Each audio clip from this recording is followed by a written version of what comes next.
Hey friends, welcome to Functional Medicine for Moms, where we take root cause approach to fertility, pregnancy, postpartum, and raising healthy families.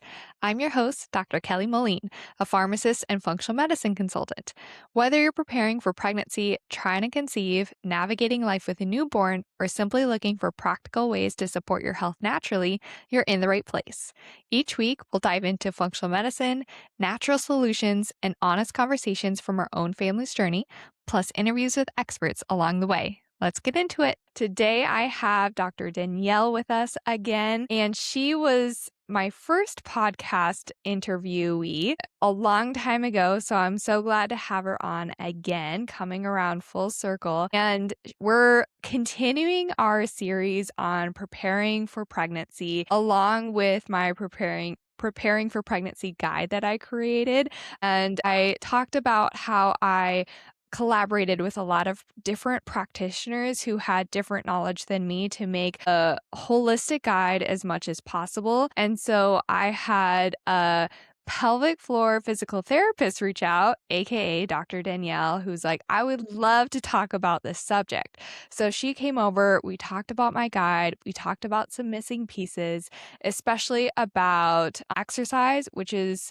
going to be something that we're covering today. Of course, I talked about exercise in my guide as it's important, but she gave me so much more detailed information and so much more that I was like, you know what? I would love to have a more in depth conversation about it on my podcast. So if you are new here, if you haven't heard of Dr. Danielle before or heard our recent episode or a past episode about, we did one about pelvic floor health and postpartum. So now we're going to talk about exercise prior to conception or preconception. So Dr. Danyell Russell is a doctor of physical therapy and the owner of Strong Foundation Physical Therapy, where she helps women build strength and confidence through every stage of life.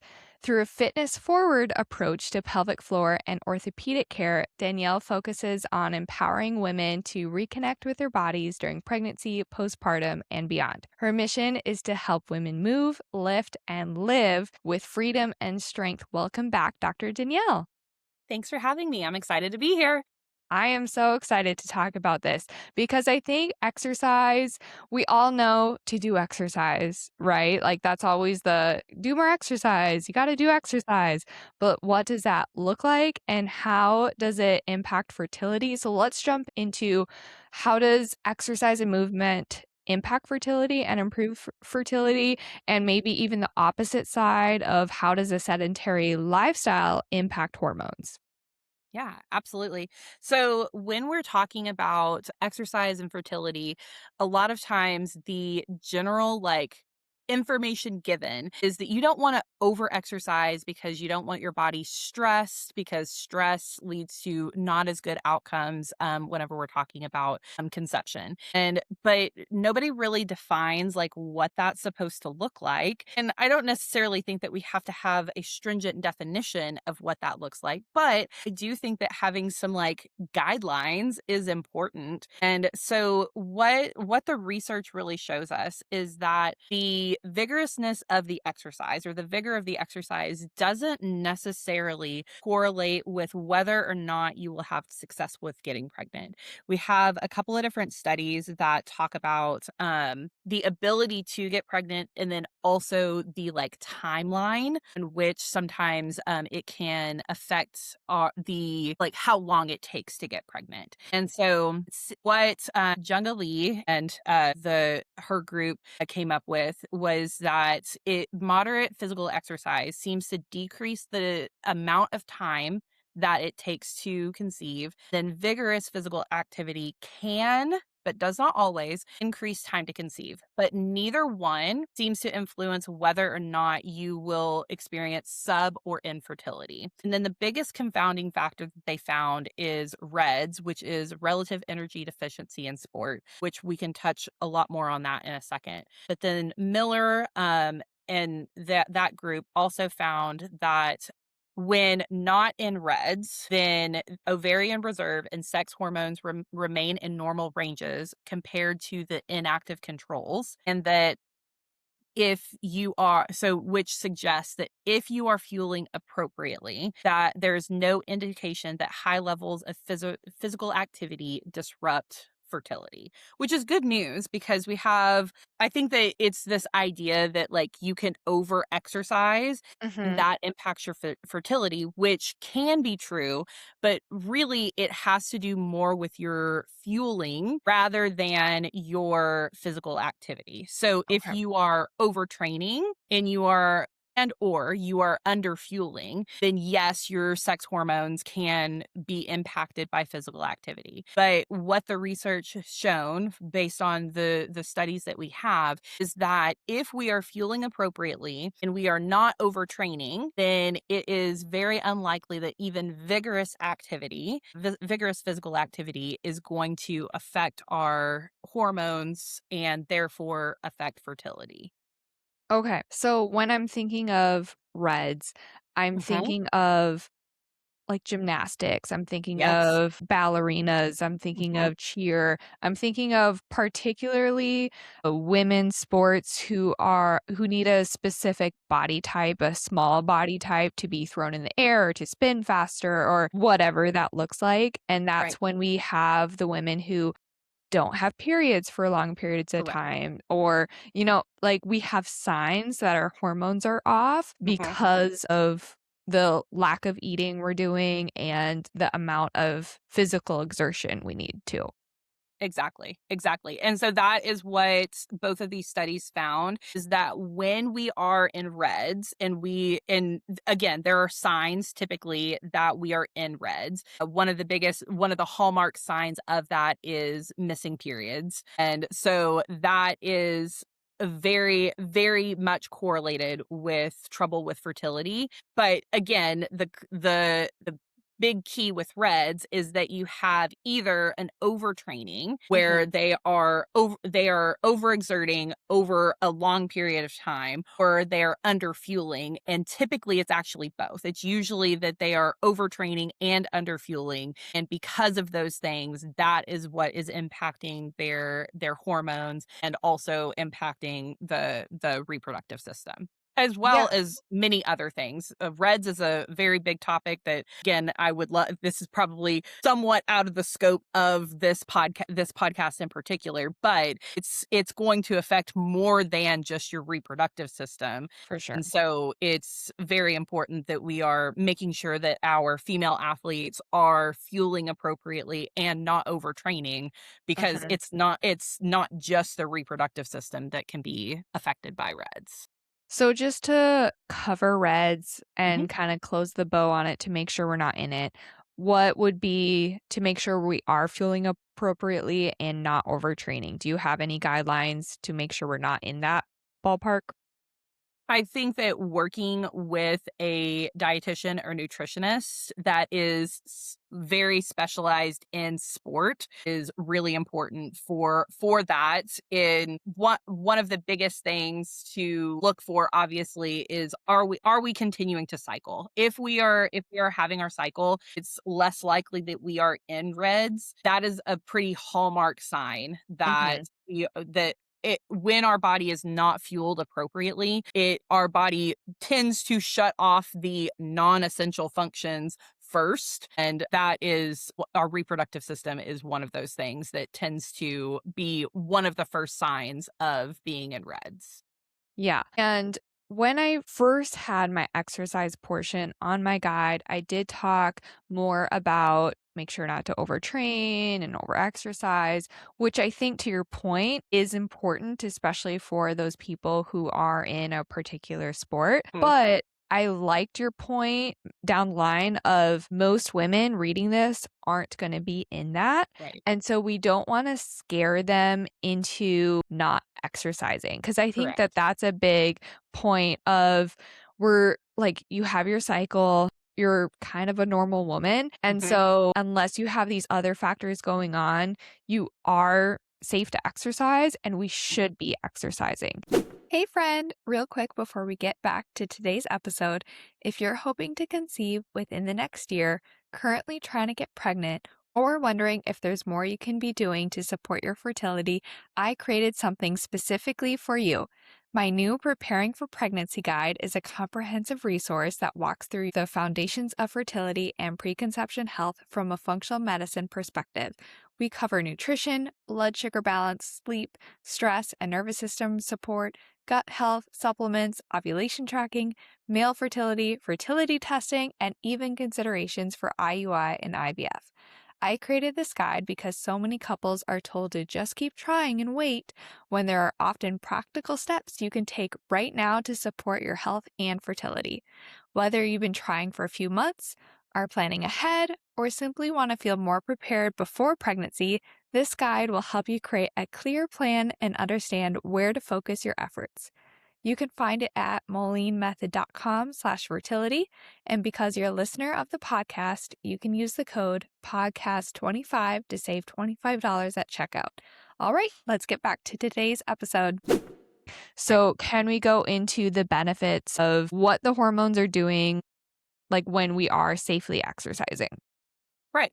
And so to your point as well, like when we are scaring women away from exercise, period, like that is doing them a disservice, Yeah. right? And we have much more likely that women are not hitting the exercise guidelines and the recommendations for that versus the likelihood that we are actually get sitting in reds unless you are like a competitive athlete or you are like a CrossFit athlete that is competing at a high level. Hmm. Even so, I'm a CrossFit athlete, but there is very few people in my gym that would give me even an inkling of concern for being in reds is usually that we are not hitting our exercise guidelines versus that. But from a like benefit standpoint for exercise, the strength and resilience that we get from exercise is super important. It's our body being physically prepared for the challenges during pregnancy are huge. Hmm. We want a core system and we want our muscles to be strong and resilient because our body is physically changing every single day during pregnancy. And so from a preconception standpoint, we want our body to be strong and resilient before we ever get pregnant because that is only going to help us to keep that strength and resilience during pregnancy. From a hormonal perspective, when we are consistently exercising, it helps our hormones to do what they're supposed to do. We are not our body a body emotion is going to stay in motion, so to speak. And so that our body being consistently active is going to help those hormones do the trends that they are supposed to do during our cycle and not just kind of stay flatlined. And so that is I exercise from that perspective is super important. And it's also from a so we've already talked about the physical part of that. And then also from a mental health perspective, a lot of times our mental health is tied to our physical activity. If we are not active, then it is definitely not helping our mental health, and especially during the stressful time of conception, preconception, when our bodies are under stress. Exercise is helpful for decreasing the mental load of that because it is helping us to break up that stress cycle and help us to stay pretty consistent from that as well. So I don't know if Yeah. that answered your question, but Yeah, yeah, and I think that that is great. So a lot of ways that it can impact pregnancy and fertility, and then even from a chemical standpoint, having that muscle can really and exercise can really impact like insulin resistance right. and blood sugar stability. And so we talk about that a lot with PMOS or recently PCOS, and we know how much that can impact infertility and hormones and conceiving. So, and that's one chemical way. Another way is how your body can detox, and Yeah. getting the blood flow and Yep. getting the movement can help your body get rid of different toxins. So, if we're Absolutely. stagnant at all times and if we're Yeah. sedentary, our body's not moving and Nope. everything just stays right there. This stays right there. For sure. Yeah. Yeah. And so I think, okay, going back to the exercise and the high intensity exercise, I know when I was trying to conceive my first, it was a lot of don't get your heart rate too high, don't get too hot because that could lead to a miscarriage. So I was always like hyper aware. And so Yeah. I was like nervous doing a cycling class or doing, different classes like that. Now, I wouldn't say necessarily like hot yoga is maybe the Okay. way to go when you're trying to conceive, but can you go more into the safety or maybe if it is unsafe, can you go more Okay. into that? Right. So there is really no evidence to support that high intensity exercise is more like risky from a miscarriage standpoint, and the studies that we have are also showing that it is not harmful from a fertility standpoint as well, again, as long as we are fueling appropriately. That is high intensity exercise does not seem to impact our fertility, and it doesn't seem to, and there is no indication of an increased risk of miscarriage or a lack of implantation or anything of the sort. And again, like when we're talking about people who enjoy exercise and that is like their mental release, that is telling somebody that they shouldn't do the exercise that they enjoy is really detrimental from a mental health perspective. And that when we are telling people not to move, we are doing them a disservice 100%. 100% of the time. There is not a time where we should not be active. We may have to modify what we're doing, but we should not ever, in my opinion, be telling people that they shouldn't be active during any time, including around like fertility treatments and things like that, because that is you are risking somebody's mental health in addition to their physical health. Yeah. So if someone were to be trying to conceive in the next 3 to 12 months, what should their exercise routine look like, in your opinion? I would tell them one to do the things that they enjoy doing, because again, there's not any indication that a particular exercise is unsafe for them to do during preconception. From a physical activity guideline, if you are not active, getting active would be highly recommended. And I have the ACSM guidelines right here in front of me, so I'm just going to tell you what they say. So moderate intensity, we want moderate intensity exercise at least 30 minutes a day, 5 days a week, for a minimum of 150 minutes total for the week. And then For the from a person vigor who doesn't know moderate exercise, can yeah, you go into what that sure. actually looks like or what it Yeah. means?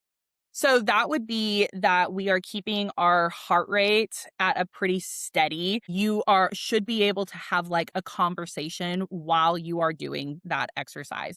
It's not getting your heart rate above like a maximal heart rate. You are keeping it pretty even, and it's a conversational exercise, and that is from a cardiovascular standpoint. A vigorous exercise, if you are more in that camp, we're looking at least 20 minutes a day for 3 days a week, or a minimum of 75 minutes total. And that would be where we're getting out of breath. It's harder for you to talk during it, but so that would be Sorry, like your just a moment. CrossFit. You're totally Someone rang my doorbell and now the Oh, dogs no. are freaking out. That's what my house would sound like if somebody rang my doorbell too. My husband is getting it under Just taking control. care of it. Yes. Okay, let's jump back into the vigorous exercise Yes. Yeah. and what that looks like and all of that. Perfect.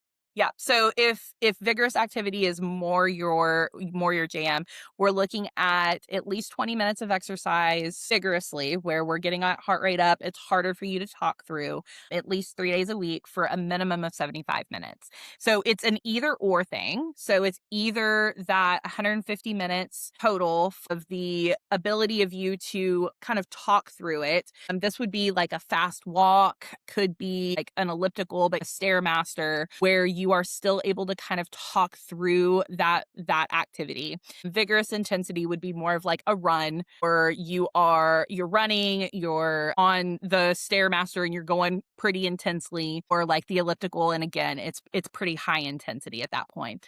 I also consider like CrossFit in that same vigorous activity, CrossFit, F45, that sort of thing, where your heart rate is staying at a pretty high level. And that is from a cardiovascular standpoint. And then we're also want to be doing strength training and at least 2 days a week, hitting all of the major muscle groups. And so we're thinking core, upper body, lower body, back. Then we are targeting all those major muscle groups. And then if I were going to give my recommendation on how we are approaching that, I'm thinking the functional movement patterns. We want to be able to squat, we want to be able to hinge, we want to be able to lunge, we want to be able to lift overhead, we want to be able to push and pull, and we want to be able to carry. Those are the big things that I focus on for my clients who are not they may not want to exercise as much. Like, let's make it functional. Let's make it look like life, because that's where we're going to get the best bang for your buck anyway, is Mhm. making it look like life. And so you're actually more likely to do it. So I that's kind of a wide range, but my biggest thing is if you're already exercising, you're probably okay, unless you are having a hard time fueling enough to maintain the level of training that you're already doing.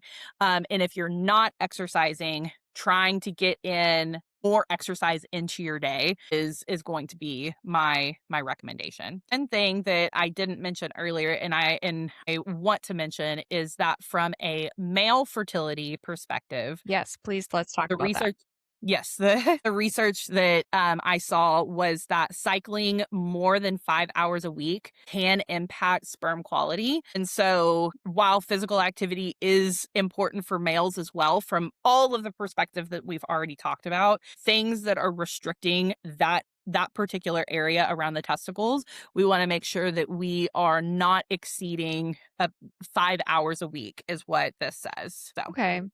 Yeah, and 5 hours is still a it's still quite lot. a bit. Yeah, Yeah. it's still quite a bit. Yeah.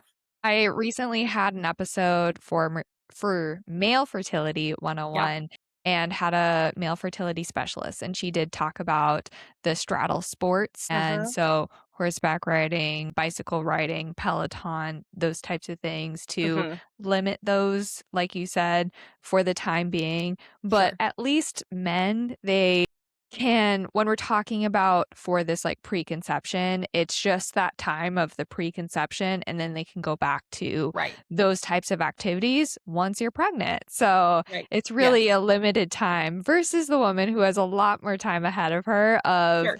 the preconception, pregnancy, postpartum, and not necessarily on like straddle sports particularly, but just trying to stay active through all of it, Yeah. I think can be difficult, and priorities get switched around when we Absolutely. have things going on. I know this time around, I can feel myself exercising so much less because now I have a toddler. Right. And I know that it's doable, and it's great for me to involve her and for her to watch it. And it's just like the act of making sure it's in my day and Right. not overscheduling myself that For I sure. don't have any time for it.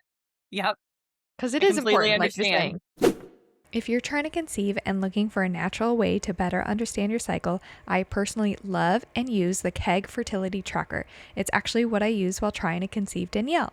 KEG is a medical grade fertility tracking device that gives personalized fertility tracking through cervical fluid patterns in just 1 minute a day. Unlike ovulation strips that only predict a hormone surge, KEG helps identify your fertile window in real time. A few things I personally love about it: it's a one-time purchase with no monthly subscription fees or ovulation tests.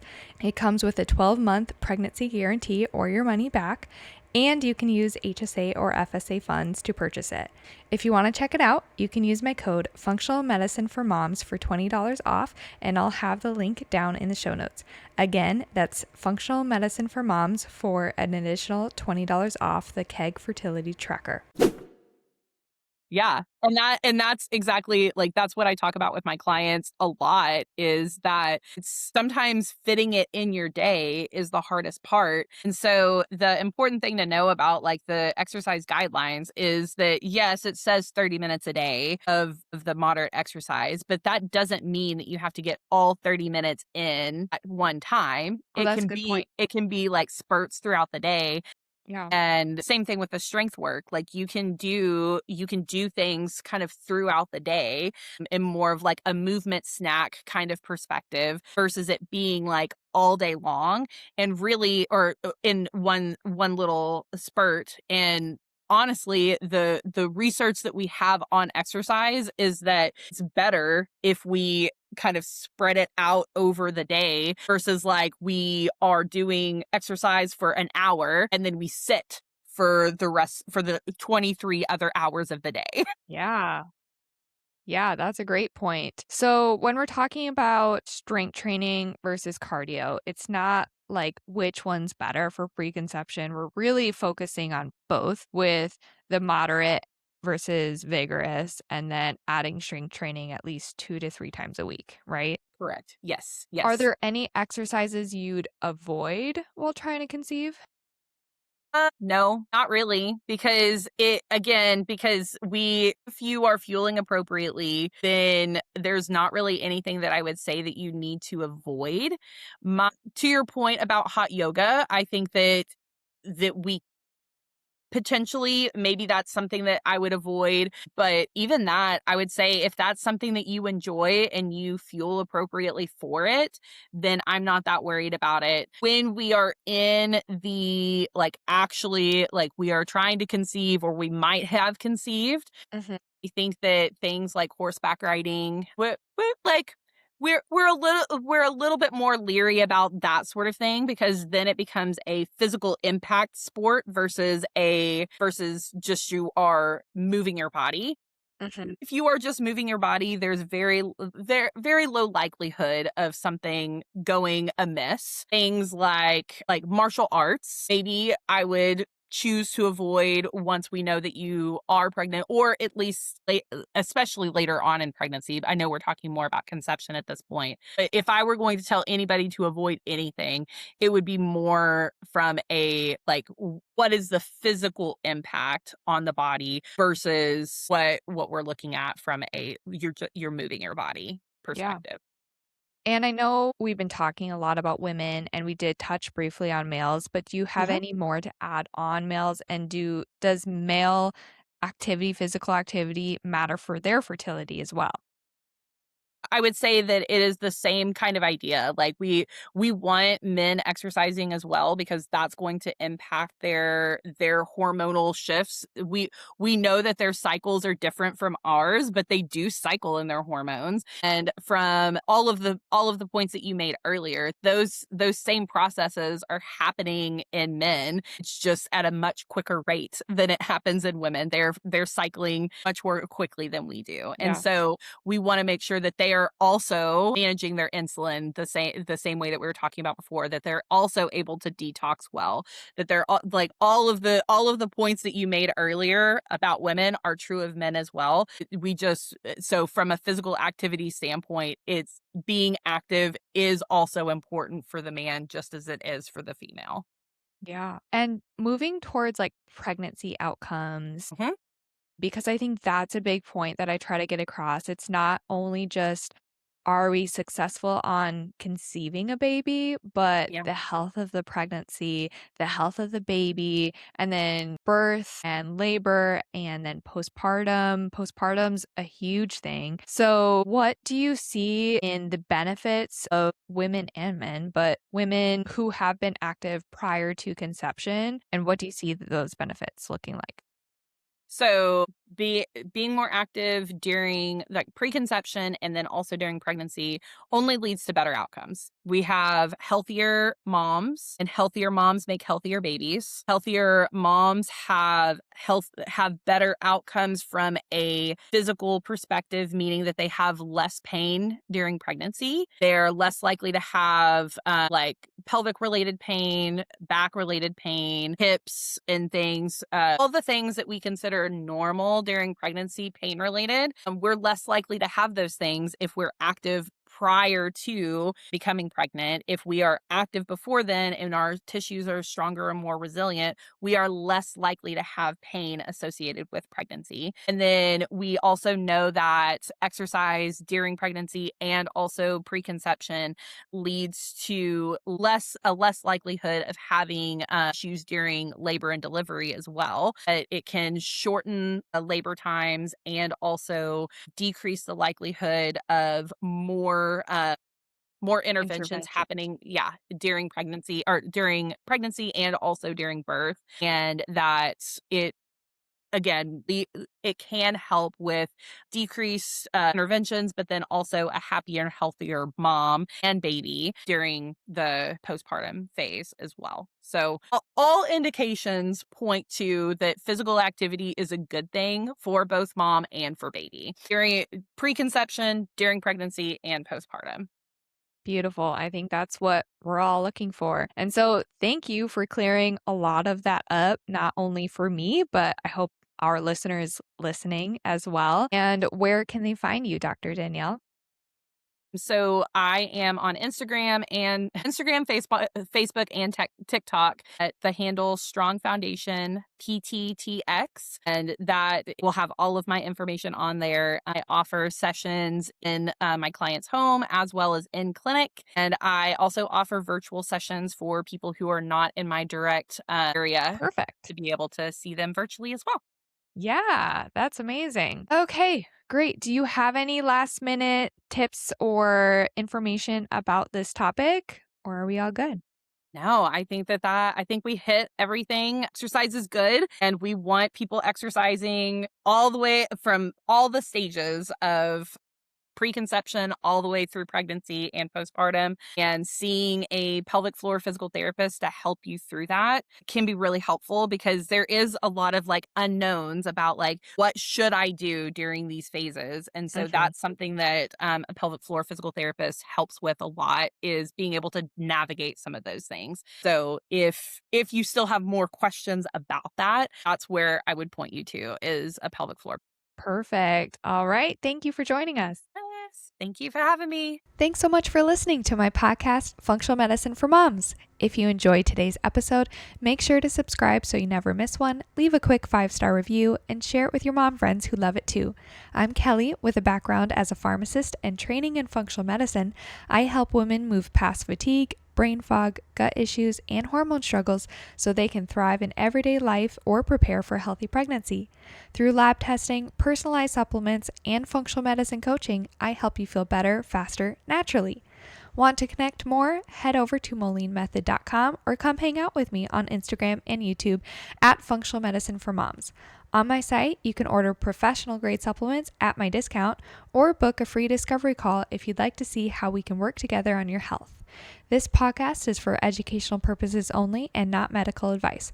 Always talk to your provider before making changes to your health plan. And remember, healthy moms raise healthy families. Catch you next time. New episodes released every Wednesday.